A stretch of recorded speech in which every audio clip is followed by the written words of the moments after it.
What's going on, y'all? It's Taylor the Barber that does haircut subscriptions, and I'm on an unsold interview. Got my man Tayo in the building, man. How you doing, Well, I'm man? in your building. Yeah. So listen, man, tell me a little bit about yourself. Give us a backdrop of your, about your upbringing. I'm a barber from Philly. Okay. Grew up in Philly for the most part. Lived in Jersey for a little bit.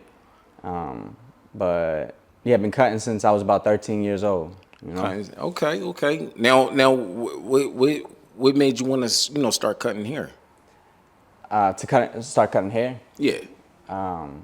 My dad was cutting hair when I was young. Always cut hair. He was kind of a basement barber. He never really took it serious. He never really worked in a barber shop.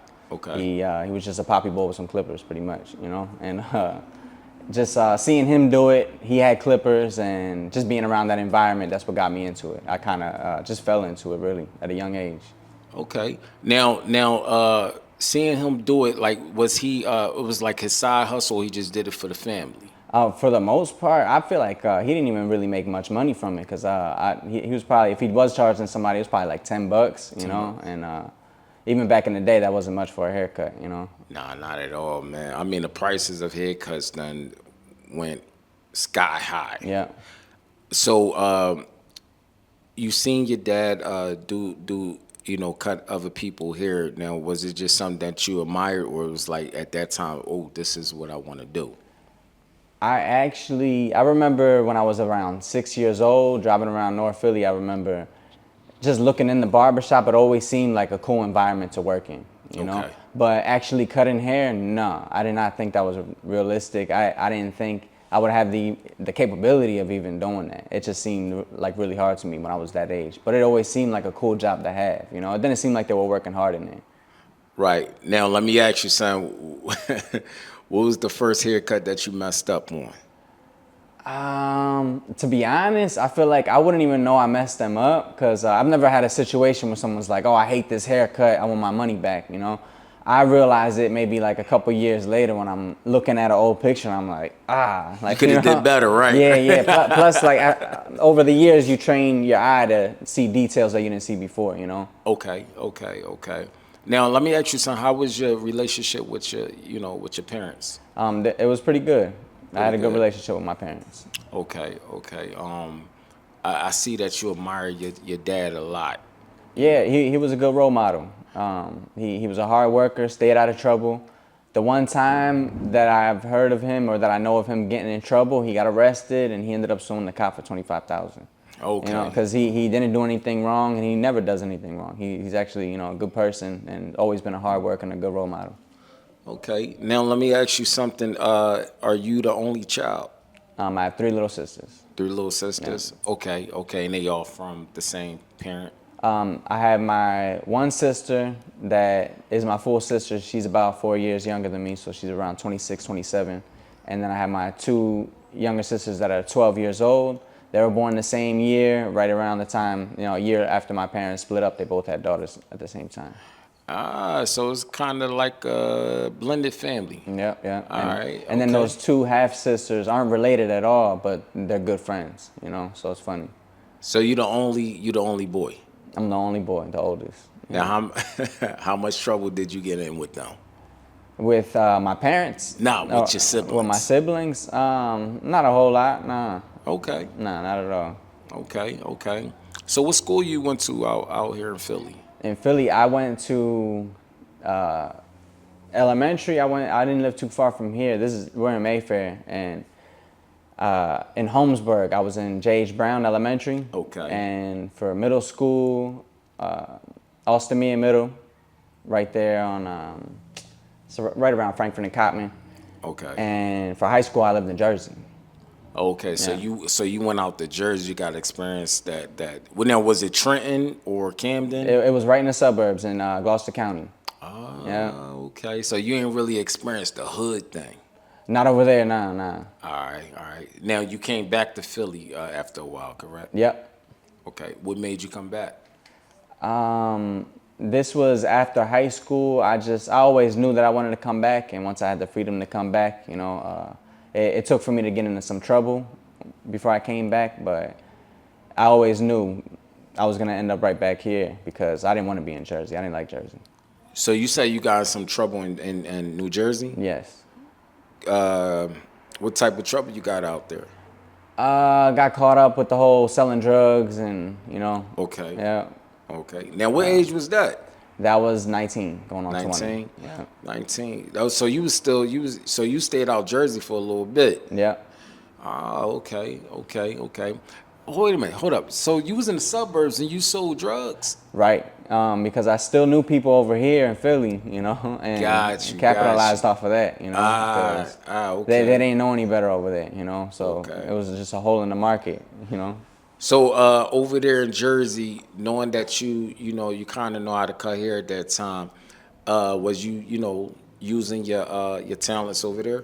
Absolutely. That's where like I really started getting good, and it was mostly just friends, and that turned into friends and family members, and I was charging at the time $5 for shape ups, $10 for a full cut. This is back in high school. I was doing that. Okay, Yeah. so that you was hustling in school, man. Yeah, definitely. And my sales pitch was always, hey, go tell your mom that you need a haircut. She'll throw you a dub. You keep 10, I take 10.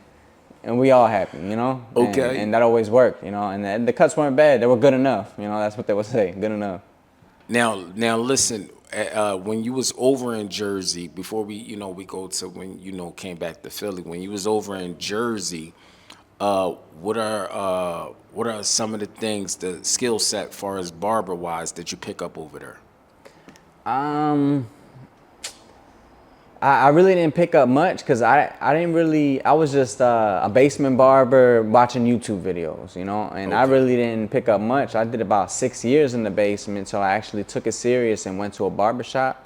First barbershop I went to was on B in Allegheny. Now that was over in Jersey. That was in Philly. Philly, B in In Allegheny. Philly. So yeah. okay. So you all right? Okay. Yeah, so when I was cutting in the basement in Jersey, finally started taking it serious, went to a barbershop, and that's when I started getting good. Like just in that first month, I learned more than I did in those 6 years in the basement.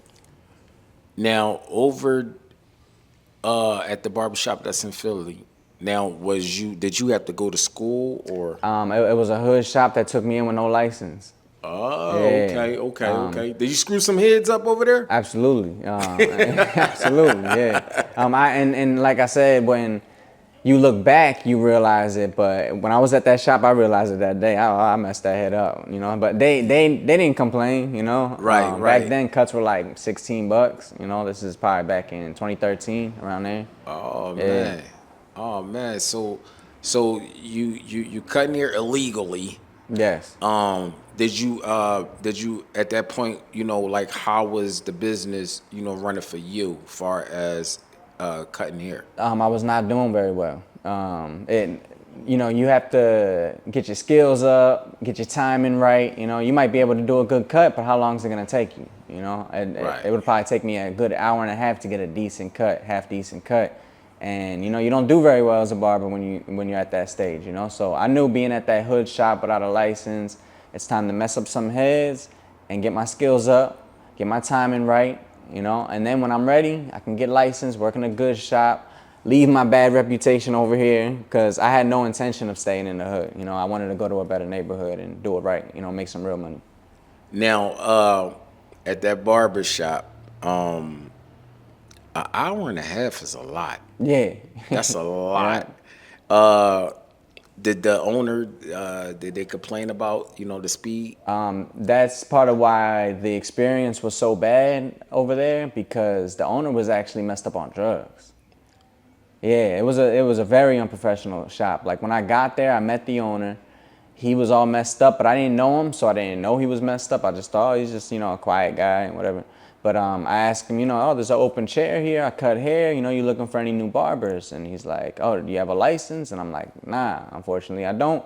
And he's like, all right, start tomorrow. Or I think he said, bring a demo in. I brought my cousin in to show him the haircut. I come the next day. The owner's in rehab.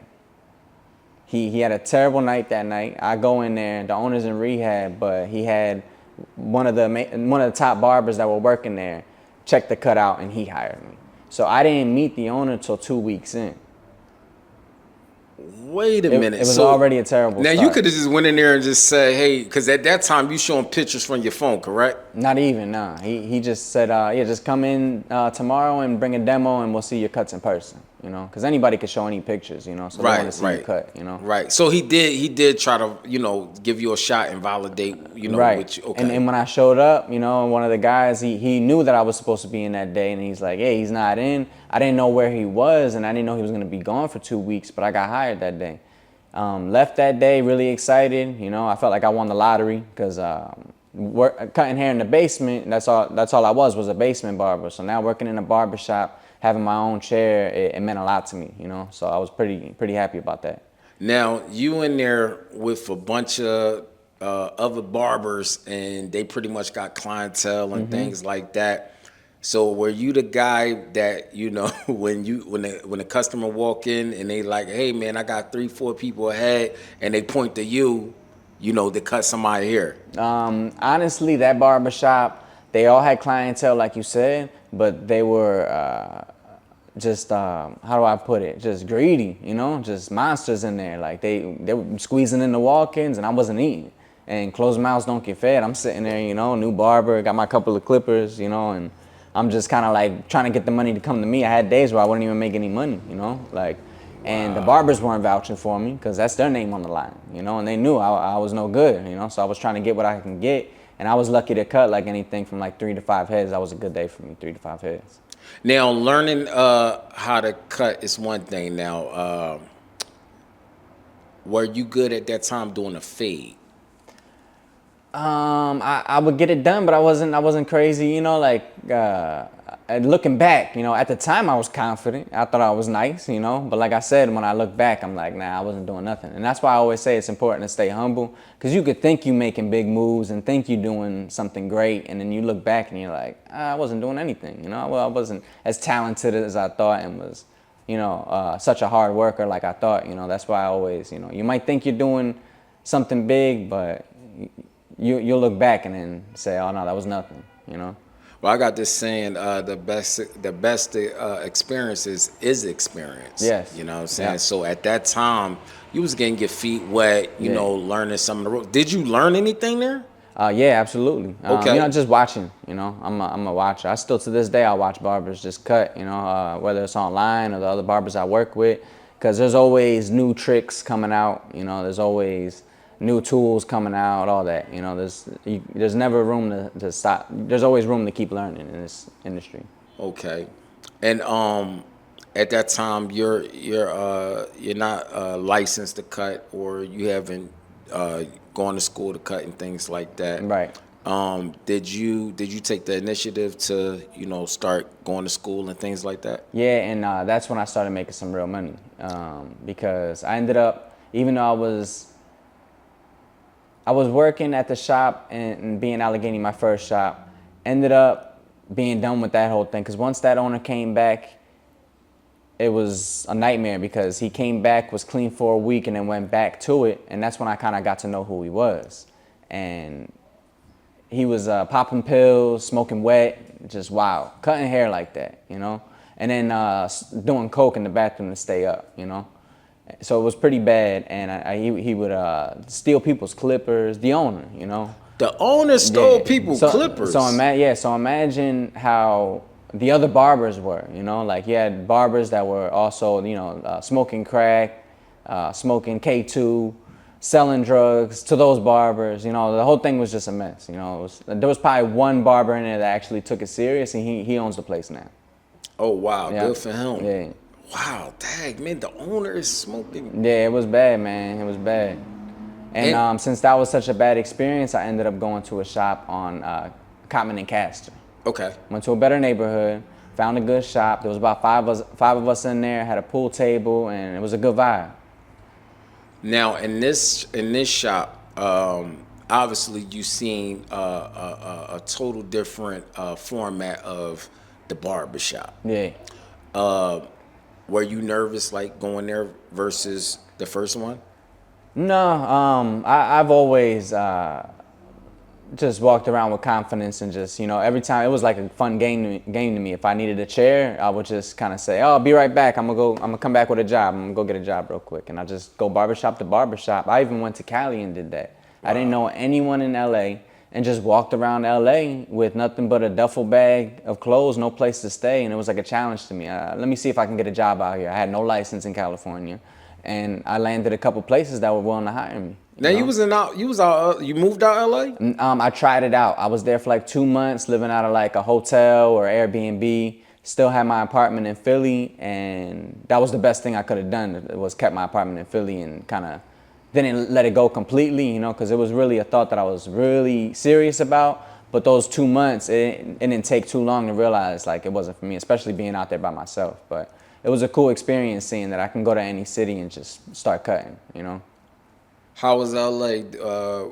Is it a place that you would circle back around and stay? Not to stay. It's a cool place to visit, but the culture's just so different, man. It took for me to leave Philly to realize how much I love Philly. Oh man! Now most people move out of Philly and never come back. They come back to visit, but they. I can't see myself living here forever, but I do have a love for Philly. I always will.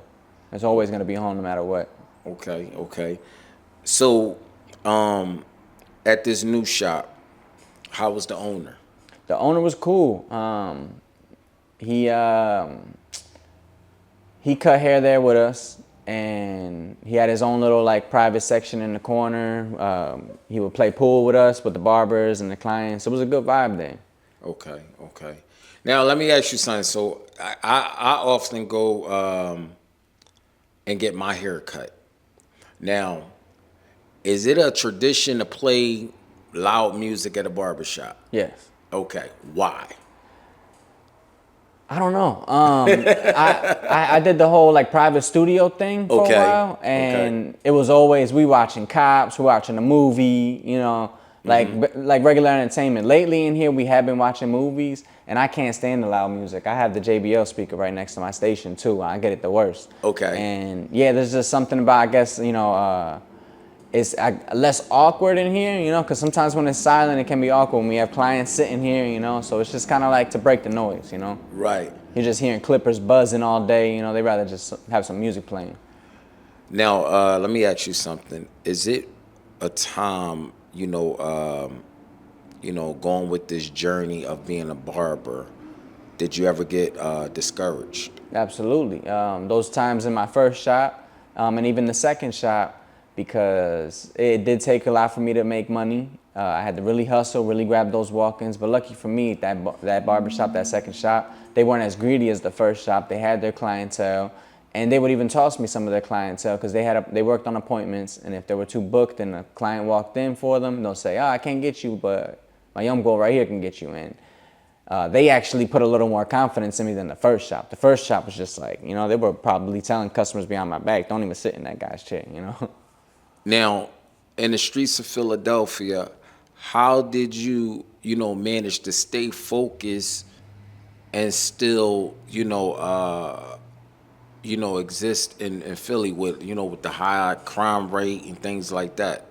I feel like Philly, man, my biggest thing with Philly, I strongly believe if you stay out the way, you'll be out the way. I feel like a lot of people that are involved in like violence and the ugly in Philly are really people that are kind of like in that life, Of course you get the stray bullets. I always say that you get the stray bullets, and that's a shame, But at the end of the day, I feel like it always has to come with a story or, some drama or something, It's never like just people out here robbing innocent people, killing innocent people. I feel like our city's really not like that, really.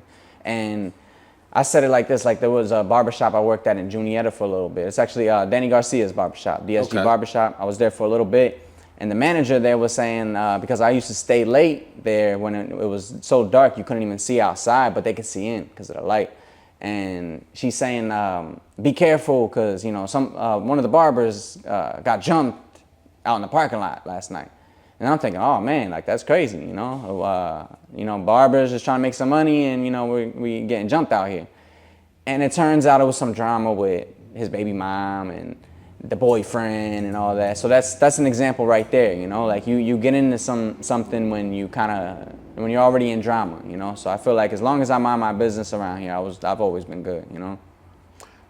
Now, being a barber, you are sacrificing some time. You know, you got a family of your own. Yes, I got a wife at home and a one-year-old daughter.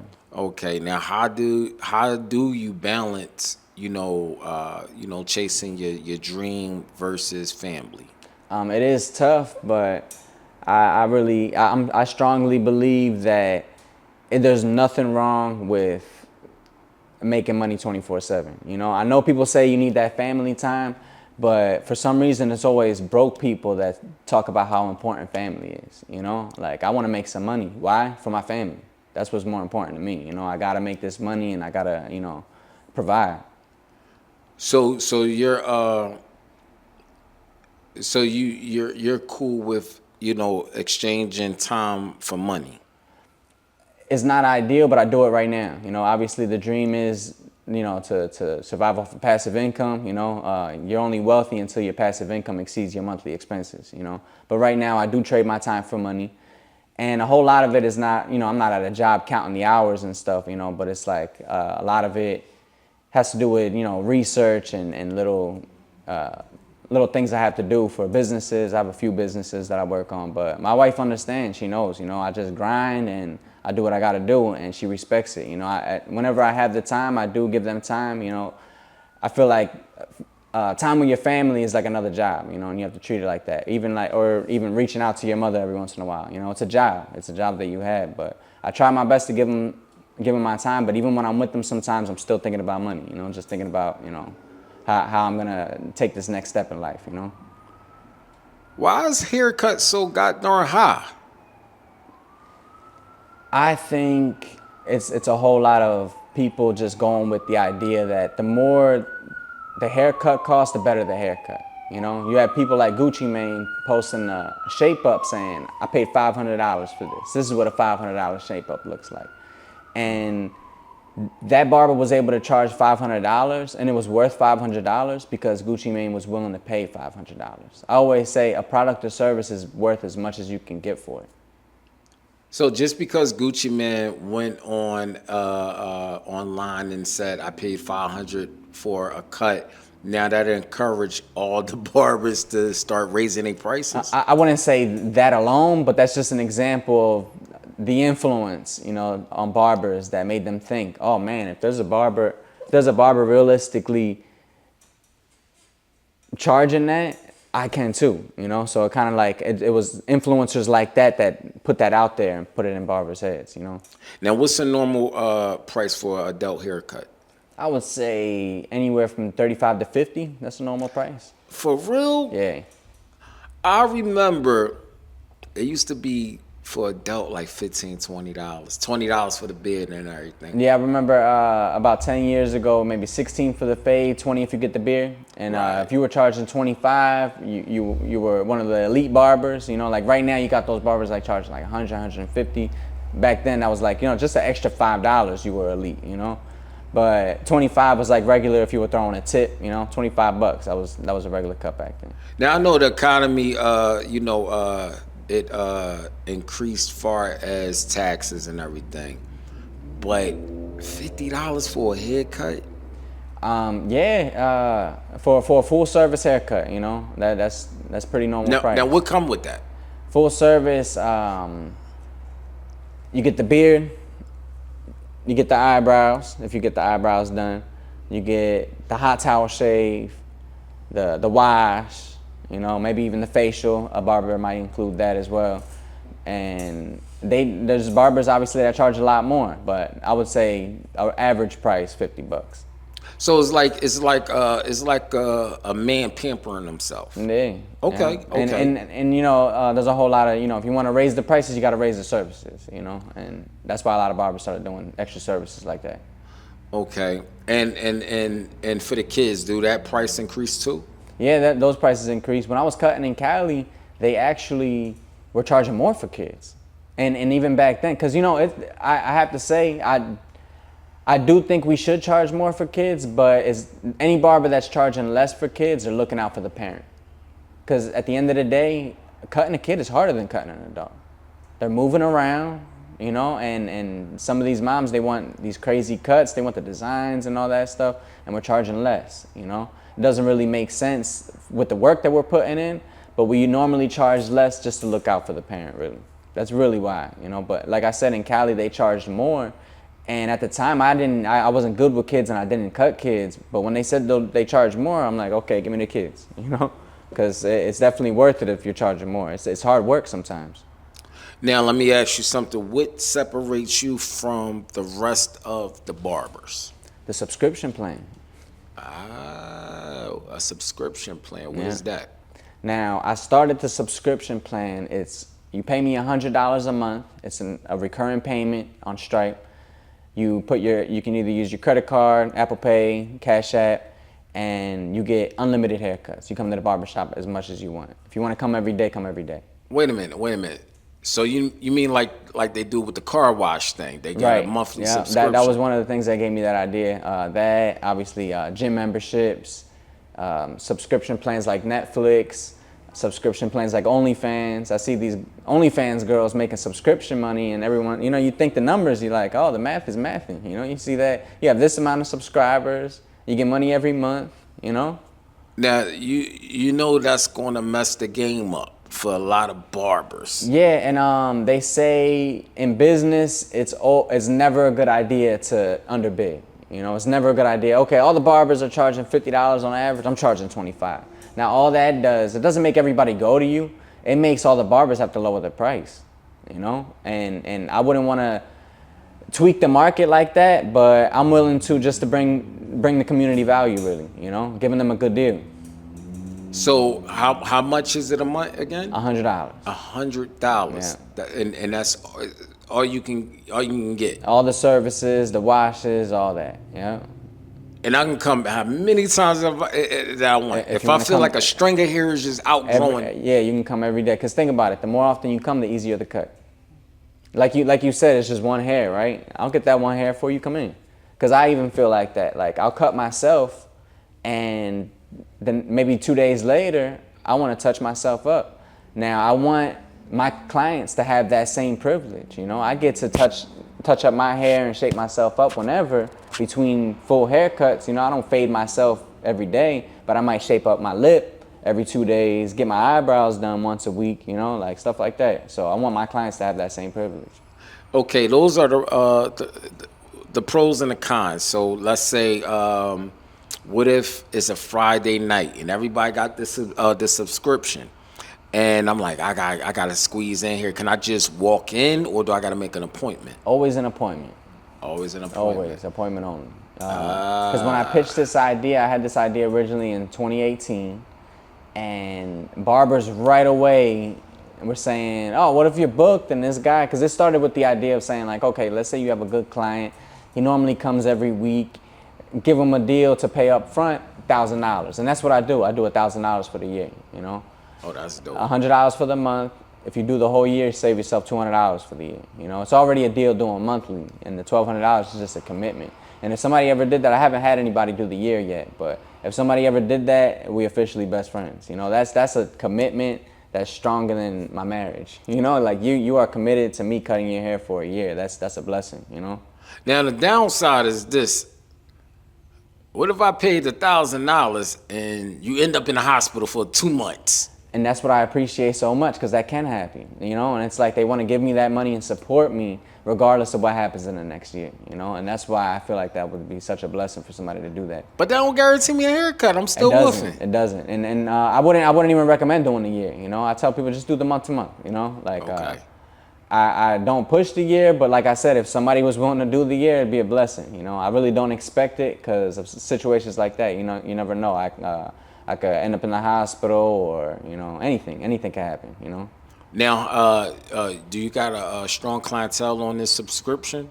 I have about 30 people now, and like before I even put it to social media, I had about like around 20, 25 around there. And it's growing little by little, you know. I've been getting a lot of people interested. Like, people are booking an appointment with me to try it out, and then they'll sign up for the subscription later, you know. But it's been bringing in a lot of business advertising that subscription plan. Now, you don't have your own facility, your own shop. Right. So how do that work far as financially with the owner that you know where you work Right, at right. versus your subscription? Yeah, that's a good clients? question. Some barbershops or some barbershop owners, they'll do commission based, you know, all your cuts that you cut. Well, you take a percentage of it. It's usually like maybe a 70-30. You know, the barber will take 70, they give 30% to the barbershop. But that kind of gives people the initiative to like, the incentive to cut at the shop only. Because what if you wanted to do a house cut? Now, yes, you keep that money, but then that makes the barbershop owner make you want to cut less at home. You know, it kind of restricts you with the freedom, you know, to just make your money and cut. You know, let's say somebody couldn't make it to the barbershop, and now I got to tell the owner that I'm going to go to his house because, you know, he has a broken leg and I wanted to go over there and cut him for double. Do I have to give you 30% of that, you know? So I'd rather just a flat rate. I make my money, you get your flat rate, everybody's happy, you know? Now, are there any other barbers that's on board with this? Yeah, this whole shop is rent based. We do a weekly thing with the owner, $225 a week. Well, I'm talking about far as the subscription. Oh, with the subscription, no, none of the barbers are doing it, no. Like I was saying though, when I brought up the idea in 2018, a lot of the barbers right away would say, "Oh yeah, it sounds like a good idea. You know, maybe somebody gives you that $1,000 for the year, or they pay for that subscription." But when they come in, after a while, you're gonna be sick of looking at his face, you know. And I kind of listened to that. I was like, maybe you're right. So that's why it took me so long to go through with it. But it got to a point what really made me want to do it was I was sick of people coming like monthly or every 2 months, you know. Like, you could have 500 clients, and if they're all coming every 2 months, you're making average money, you know. Like, when you have 500 clients, you really should be making at least 3 bands a week, you know. But that's only if they're coming enough, you know. So I figured there's some clients too that they have a complicated haircut and then they're coming every 2 months, and it's almost like, man, I will let you get haircuts cheaper if you could just come more often, because you're killing me, you know. It's a project every time I see you. I love seeing you, solid conversation when I see you, but your haircut is a bitch sometimes, you know. So if they came weekly, it'd be little maintenance, you know. It'd be a lot easier, and that's exactly why I did this, really for my benefit, just to make my job easier. And it's always better when my clients come every week because we build such a stronger bond, you know. Now, is there a downside to this, far as the subscription? And that there's only 24 hours in a day. That's the only thing, you know. There's only a certain amount of subscribers I can get, and once I reach about 50, prices will definitely go up for new subscribers only. I lock everybody into the $100 at that point. But once I get to 100, I kind of got to call it quits. That's when I'll probably just go to a private studio. There's actually a private studio right upstairs, and the owner works in one and there's another one empty. I can work in there and just kind of stick to my subscribers, make my content there, and just stick to that. That's really what I would like to do. Wouldn't that limit you? With haircut money, yes. You know, there's always a cap on, you know, haircuts. You know, obviously, if I had 100 subscribers versus 100 clients that came every week, obviously I'd be making a lot more, you know, charging per cut. But I'm not really thinking about the money I can miss out on. I'm just thinking about the amount of clients. Most of my subscribers that sign up were paying about $50 a month, and now they're paying 100, you know? Because people don't realize coupons make you spend more. Discounts make you spend more, you know? They say buy 2, get 1 free, but you only wanted 1. You know, like, there were $10 a piece. They were buying buy 2, get 1 free shirts. There's one for $10, and that's all you wanted to spend. But they said, oh, if you buy 2, you get 1 free. So that's really like you're getting them for less than $10 a piece. But you just spent $20 that day when you only wanted to spend 10. Smart. That's why I'm not a coupon guy, you know. But I capitalized off the whole concept and said, you know, when I do the subscription, when I do the deal, it'll encourage people that aren't paying $100 to start paying $100, you know. Now, what do you do if a customer come and you never cut their hair before, and they feel like they didn't like the style that you cut? Like, do they still pay the money, or how do that work out? I would never charge a customer that's unhappy with his cut. But if that ever happens, that's normally like, that's why I never cut when I have a lot on my mind. If, let's say, me and my girl are in a fight, as much as I hate to do it, I gotta go home because somebody could ask for a taper and I end up giving a high ball fade because I'm thinking about the last guy that told me his haircut. Like if your mind's not straight, you can't do this job. It's one of those jobs you gotta be like mentally strong and focused. Like if you got stuff going on, it's not gonna work out. And that's the only time like I ever had to like tell someone like, oh, this cut's free. Like I gave you the cut you didn't want. It's gonna be free. But for the most part, I ask so many questions that if anything goes wrong, they told me to do it. You can't go wrong if they told you to do it. You got to ask every little detail. As much as it might annoy them, they're like, oh, I showed you a picture and I answered 100 questions. Why are you still asking questions? But you can always get the cut right if you ask as many questions as you want. There's no limit on questions. You ever had to do someone's hair and it wasn't too clean? That happens pretty often, and it's a lot of walk-ins that don't come in for haircuts very often. You might see them once a year, and they really grow their hair out. But yeah, there's a whole lot of that, But that's definitely something you get used to. Wear gloves and hold your breath. Now, do you offer what's that hair wash and everything? Yeah. Okay. So in that case, now, do you advise them, hey, listen, your hair too dirty, gotta get it clean? I'll advise the wash if it's necessary for the cut, but if I can give them a quality cut without it, even if their hair is dirty or whatever, I'll still do it. Beijing, why do everybody use it? Beijing's old school, but I know what you're talking about. Any enhancements in general. But Okay. yeah, it's I use it myself. It's one of them things that my haircut, me personally, is not done unless it's enhanced. I use it for like my corners. My corners are very light, so I I shape up the front and get those corners nice and sharp with the enhancements. So the barbers that are against enhancements, and there's many, especially the old school barbers, they're kind of limiting themselves because for that reason alone, if they don't use enhancements, I will never sit in their chair. My haircut's not done without enhancements, so I don't, I want a barber that can take care of everything. I don't want to get a haircut and I have to do the enhancements myself, So they're definitely limiting themselves. And if somebody asks for enhancements, what do they say? Oh, you got to go to another barber. I don't want your money, So it's just one of those things people ask for, and you got to provide the service if you want the money. Now, I see on YouTube, I see on Instagram, there's too many people that use Beijing a little bit too much. A little bit too much. There's a lot of new barbers that depend on it. There's a lot of new barbers that sometimes I'm looking at their cut. I'm like, what? He just started cutting 4 months ago, but it's all enhancements. It's crazy. Now, with the subscription, is there going to be something that you want to, bring other barbers along for? I would love barbers to get into it. There's a lot of barbers that were mentioning on the TikTok comments saying like, oh, this is a great idea. I'm going to start doing it. And I wish them the best of luck. If anybody thinks this is a good idea, I encourage them to do it.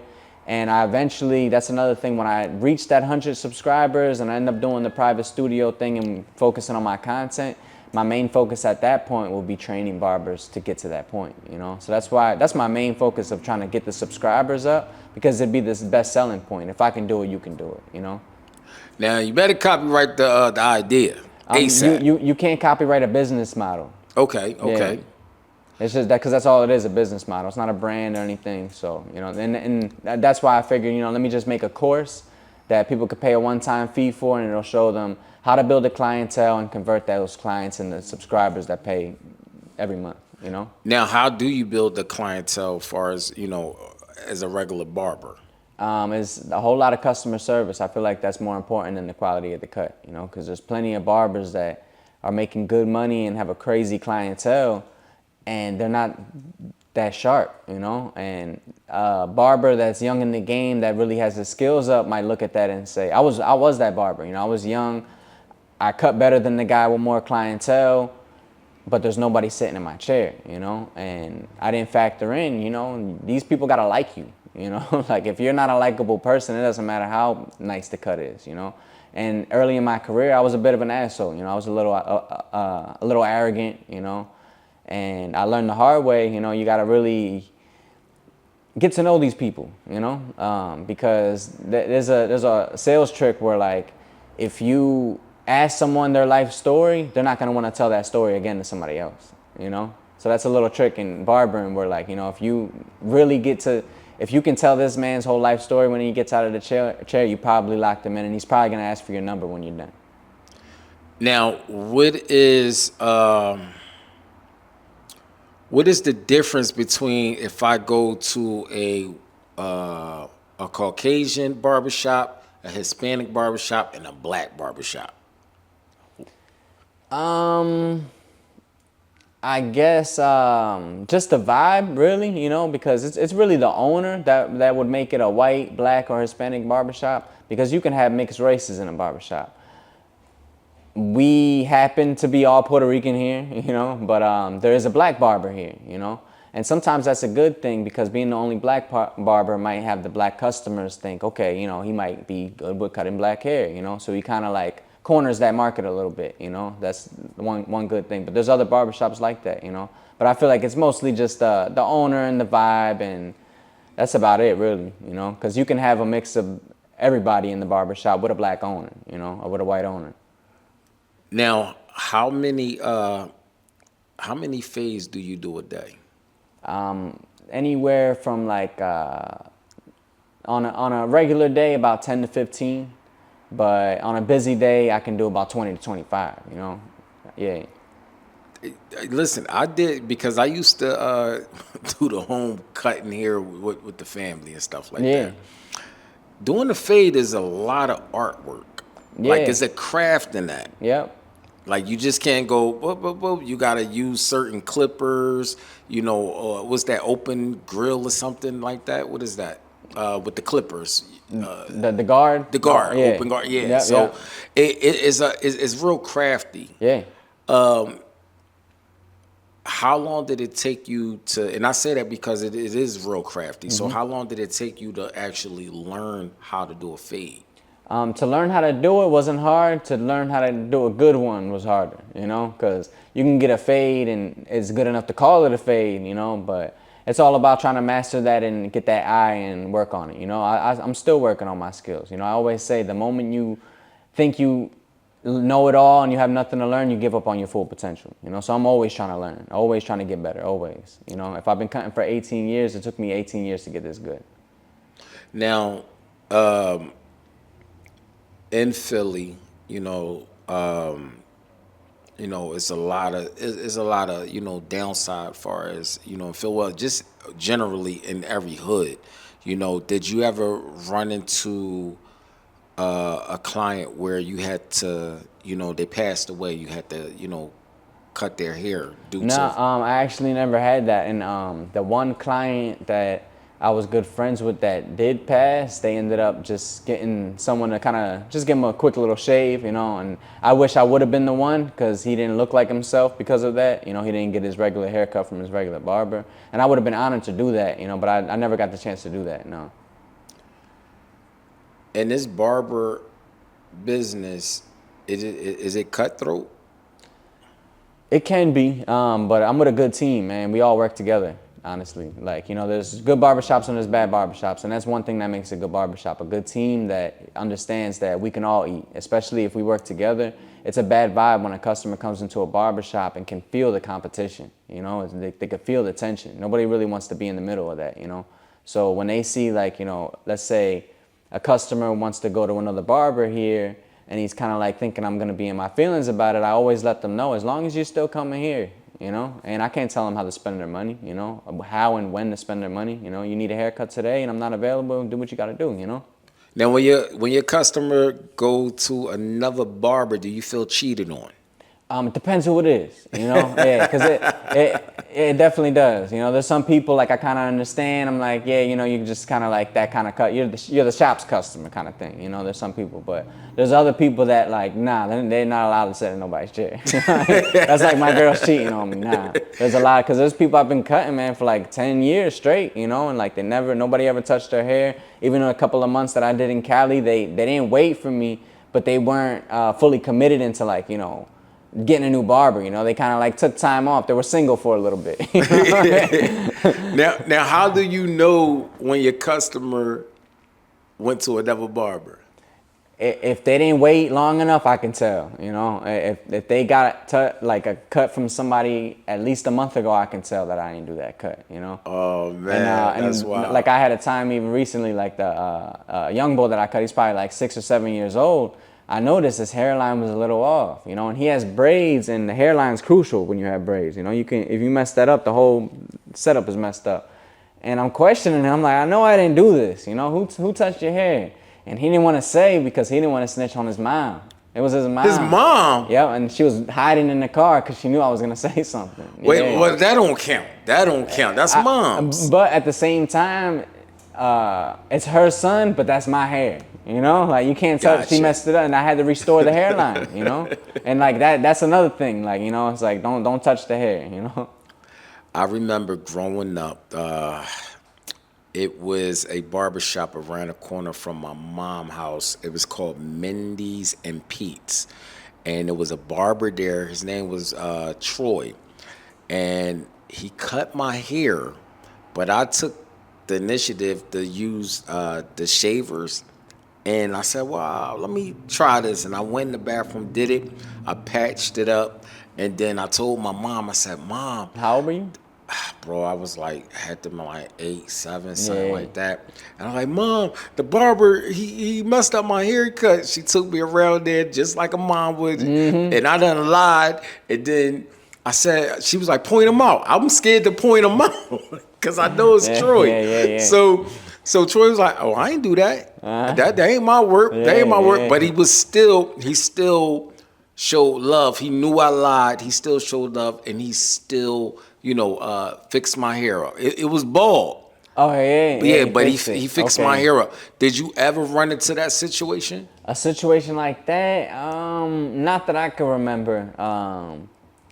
Nah, I don't. Nah, nothing like that. Where somebody lied and said it was me. Nah, I don't think I've had a situation. Well, like I pray you don't ever run into something like that. So okay, with your journey on, being a barber, location is key. You know, do you want to remain in Philadelphia or do you want to expand your talents? When it comes to cutting hair, I can't see myself cutting outside of Philly, but I do also see myself leaving Philly, you know? So maybe if it comes a time where I stop cutting, you know, but I really can't see myself cutting, man. I don't care how rich I am. I'll have a Bentley parked outside while I'm cutting hair, you know? Like, I enjoy it, you know? And that's exactly why the subscription thing is so perfect, because I cut hair for free.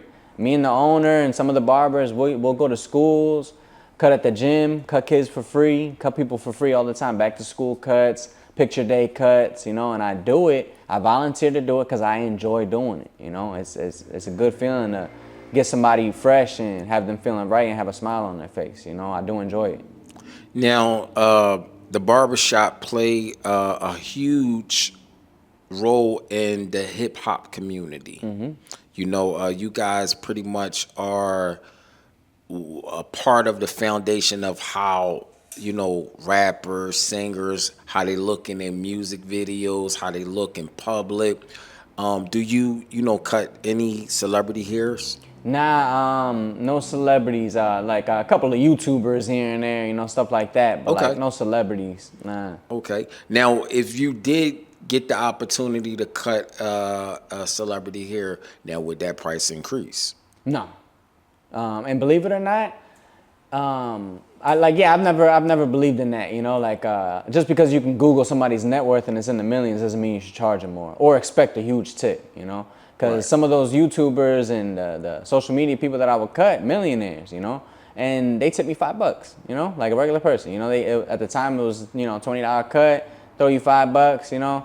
You shouldn't expect any more than that. That's like a valet driver expecting a bigger tip because he drives a Bentley, you know? Right. If he gives you a tip, be happy, you know? Oh, he only gave me $20. But the Toyota gave you nothing, you know? Now, if a client is in a hurry and they need to, they need a cut, and you rushing them in, do that price increase? Nah, the quality of the cut might decrease, but yeah, if they want to get out of here, yeah, I always say I'm the express aisle. If you're really trying to get out of here, I could bang out a cut in like 10 minutes. That's exactly why I'm able to fit in 25 in a day. If I go to your TikTok page, what do I expect? A whole lot of value. I try to educate, motivate, and showcase. Okay. But a whole lot of just teaching young barbers and young entrepreneurs how to kind of stick in there, hang in there, and get through the tough times, because that's what it takes to be successful. You got to get through those tough times. How important is family to you? It's really important. That's what I do it for, family. That's my motivation. Did you ever go through a time where you had to compromise family? My time, I still do it to this day. Like compromising time to provide for them. And that's why the goal is to make that passive income so I can have the time. So I'm not trading my time for money.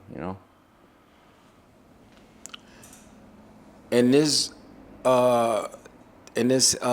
barber journey of yours, what is the setback? The setback? Yeah. What do you mean?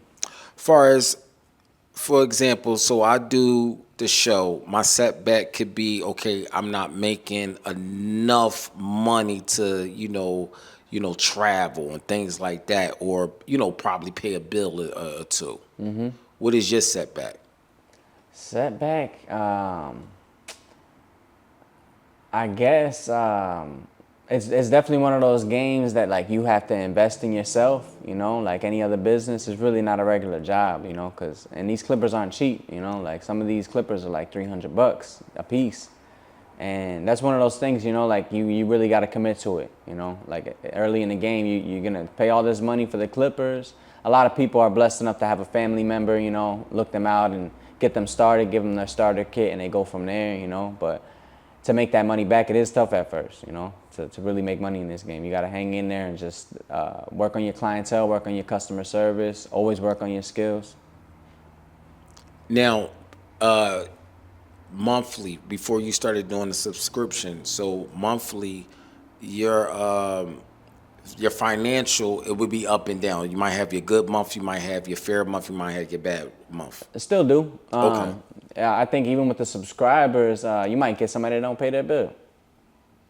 What's the penalty for that? They only pay for the time that they do come get cuts. Because you could take a break from the subscription. You're not locked into a month-to-month. It does come out automatically. But if you want to take a break from it, take 2 months off. Pay per haircut if you want to. Start getting cuts once a month. But you can hop right back on, as soon as you want. You can cancel anytime. You'll finish your last month, and we go from there.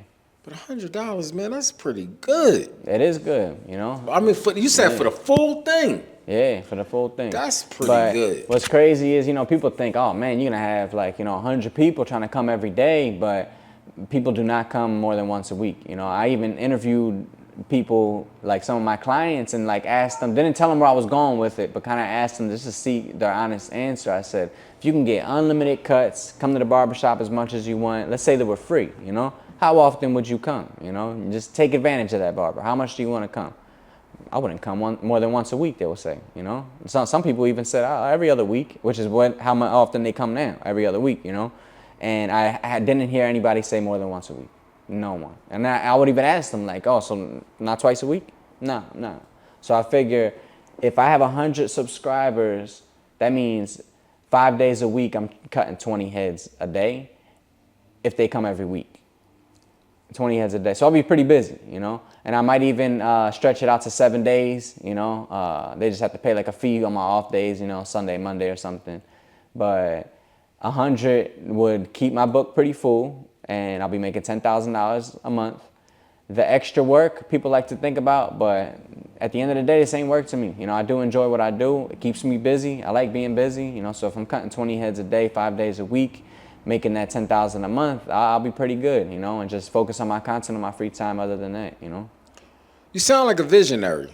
Yeah, I've been like that since I was young. Even like in kindergarten, I remember I would like just have ideas and just kind of like, you know, just see where I wanted to be and what I wanted to do, you know, like I would kind of, even in kindergarten, just imagine myself reading a whole book, you know, like you know, one day I'm gonna, you know, learn words and learn how to read. And, you know, I was reading like Harry Potter books at like in first grade, you know, like, yeah, I would like really set my mind to things and have a vision, you know, and I was speaking things into existence all the time, and I didn't even know anything about manifestation. You know, I learned that through my experiences. When I heard that was a thing, you know, I'm like, oh, I do that all the time, and it does work, you know.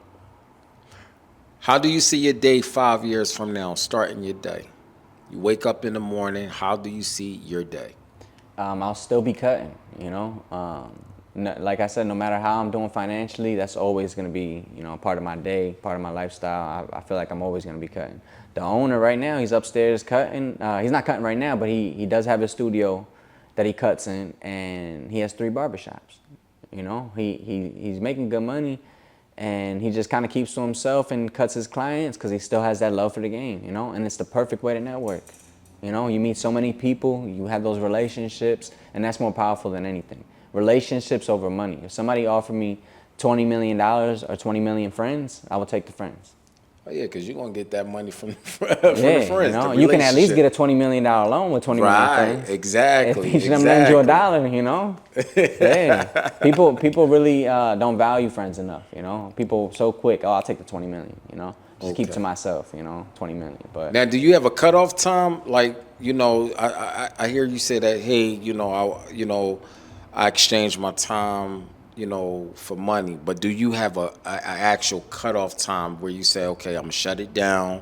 and for cutting hair, absolutely, I have hours. Okay. Yeah, I have limits. Every once in a while, I'll come in on a Sunday, Monday when we're closed, but I have hours for that too. You know, 11 to 4. That's it. You know, you can book a little appointment, pay the off day fee. You know, I'll charge an extra 10 or 15 bucks on top of the cut, depending on the service, and just do it like that. You know, but I normally I don't come in on my off days too much, but Tuesday to Saturday, those are my main days from 10 to 6. Okay. Yep. Let's dive into today's topics, man. Not too far from here, it was a plane crash. Yeah. Where were you at when that happened? I was behind the chair. I didn't feel a thing. I didn't hear a thing. And it's not too far from here. It's probably like 5 minutes from here. Yeah. The mall, Roosevelt Mall. And I found out because customers were just running in here saying like, yeah, there's a bunch of cops on Cotman. And, you know, before you know it, like people were talking about, you know, oh yeah, plane crash. And my wife was driving around here shopping too. And she could have definitely been over there. But Wow. she was blowing up my phone that whole time. So I was like, oh, she's all right. You know, like I wouldn't have been getting texts from her if she wasn't all right, you know. That wasn't normal. Nah. And I'm no conspiracy theorist or nothing, but it's a little odd with all these plane crashes. You know, that's not common. It's been like what, like 5, 6? Yeah. They say plane crashes 1 in a million. What happened to that? You know. It's a lot. That's a lot. Yeah. Something's up. I think my theory is that they're trying to limit people from traveling for some reason. Because what's the first thing that somebody's saying when they hear about plane crashes? Canceling my flight. This is why I don't take flights, you know? So it's something about the airlines where maybe they don't want people to fly that much, you know? Maybe it's COVID related, you know? Like they're trying to get people to slow it down and stop traveling. But that's a lot of planes in a month. What is it? Just this month. Yeah, the month, yeah. So when all of that's going on, you're hearing everything obviously on social media. Mm-hmm. You know, did that bring a certain type of fear of you know, flying? Not me, nah. If it's gonna happen, it's gonna happen. I'm a traveler. I like taking flights, and yeah, I've never had that fear of flights. But I'm not gonna do something like I'm not a roller coaster guy, you know, because like it's crazy. I say this, and it's a little negative, but I say bad things happen when you're trying to have a good time. You know, it's a little messed up, you know, but it's true though. It's really messed up. You know, a lot of the bad things that happen, somebody was trying to have a good time. And I think about legacy too. Like, you know, if I'm taking a flight, you know, and something happens, it's, you know, it's not like, it doesn't feel as ridiculous as like, oh, like you heard what happened to Teo, he was on a roller coaster, and you know what I mean? Like, it just sounds like it. That's not how I want to be remembered. You know what I mean? It's almost like, did you see that kid that he was on the pole? Oh yeah, for the Eagles on Broad Street. Yeah, That kid died. He like landed on his head and like his neck, and he died that day. He was in critical condition, and he died that night. And he'll always be remembered like that. The Eagles fan that fell off the pole, you know. And I think about stuff like that. That's why I don't climb up poles, you know. I don't want to be remembered like that, you know. Nah, not like, at all, not at all. Or even my kids, like, oh, my dad was that guy. You know, he fell off the pole and died. The big Eagles fan. yeah. You definitely don't want to be remembered like that. And Yeah. speaking of the Eagles, man, they going to the Super Bowl. And they got it this year. All right. This is the year. They got it. You a true Eagles fan? I'm not a huge football fan, but I do support the Eagles. Okay, Yeah, okay. I watch a game or two. I'm not every game kind of guy, but I can enjoy a football game, definitely. But I think they got it this year. Yeah, I definitely. One thing I do like about the Eagles this year is that it's bringing a lot of unity. You know what I'm Yeah, saying? yeah. You know, minus the chaos and stuff like that. It's bringing a lot of unity. I see Gilly the kid. He out there doing his Yeah, thing. he's been killing it, man, with the energy. He got to dance. The dance, He got to yeah, dance. You know how to do the dance? Nah. He'll be on stage or at the games. Like, I love those videos, man. It's good energy. I love Yeah, it. man. He's definitely putting on for the city, Yeah. man, and bringing awareness to the Eagles, man. The last time that I was a true Eagles fan, man, was Randall Cunningham. Yeah. You couldn't tell me nothing about him. You know what I'm Yeah. saying? I was a true Randall Cunningham, and to see the longevity run that they had, you know, throughout the years to where they at now, you know, going to the Super Bowl, man, it's crazy, man. Yeah. It's great for the city. Did you see that fight, Clarissa? Nah. Oh Nah. man, oh man, I ain't even gonna touch on it. You ain't see that fight. I ain't gonna touch on that. So okay, this is my last question. What is one thing that no one know about you but they should know? Oh, that's a good question, man. Damn. I get them every time. Yeah. I get them every time. Say that again. What is one thing that no one know about you but they should? That no one knows? And they should. Whew. Yeah, you got me stumped, man. Like, for no one to know about it, like, I feel like if there's something that people should know about me, somebody knows about it, you know? So for nobody to know about it, that's crazy. Like, Nobody know that. Everybody got something that somebody don't know. Yeah, I don't know, man. I got him. I got him. That's a good one. Oh man. Well, Teo, man, listen, man, I appreciate you. You know, Appreciate being you on too, the man. show, man. Definitely. And you know, hopefully this interview bring awareness to, you know, not just your brand but your subscription and you know, your story. You know. So, man, listen, man, you're a friend of the show, man. Nice.